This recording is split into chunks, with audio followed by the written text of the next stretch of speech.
For somebody who is new to Gig Performer, who's just getting started, what do they need to understand about MIDI specifically and about how MIDI works for them to, think about Gig Performer effectively? Well, first off, you can't buy it, like we talked about before. So, yeah, guitar guys probably don't need it, maybe quite so much as keyboard guys, but MIDI is just a way of MIDI-equipped equipment to talk to each other with a special kind of computer language. David's going to jump on me at any minute here with my terminations are wrong. I can guarantee it. So, if you play a note on a keyboard out through a MIDI cable, you're not actually sending the audio out through that MIDI cable. The keyboard is built in with here we go, I'm going super basic here, but it's got a little computer inside there that goes, oh, you're playing a G and you're playing it this hard.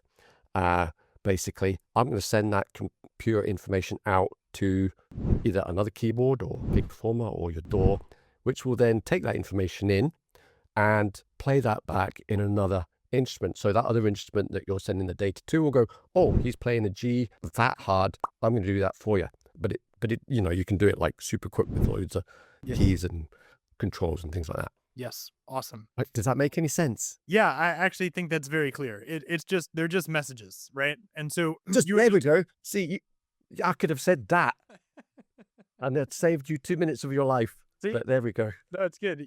So you're talking about note messages, which I think is a lot of what people are going to use. And Gig Performer also deals with two other types of messages, right? So you can map widgets. Well, you have, yes. So you've got your note data, which is your key. See?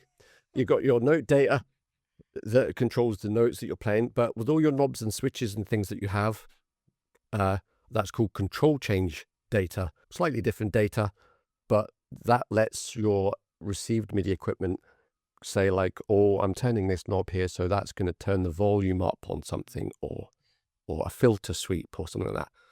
Mm-hmm. That makes sense. Now with Gig Performer, you can map all that stuff to whatever you want, which makes it super cool. Yep.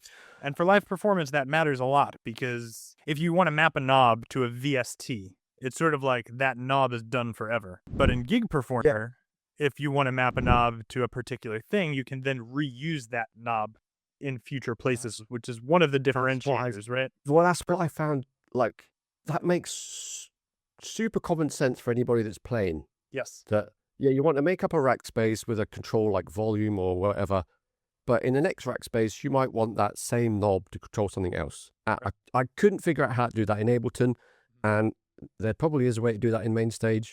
Oh, in MainStage, yeah. In Ableton, no. Yeah. Yep, absolutely.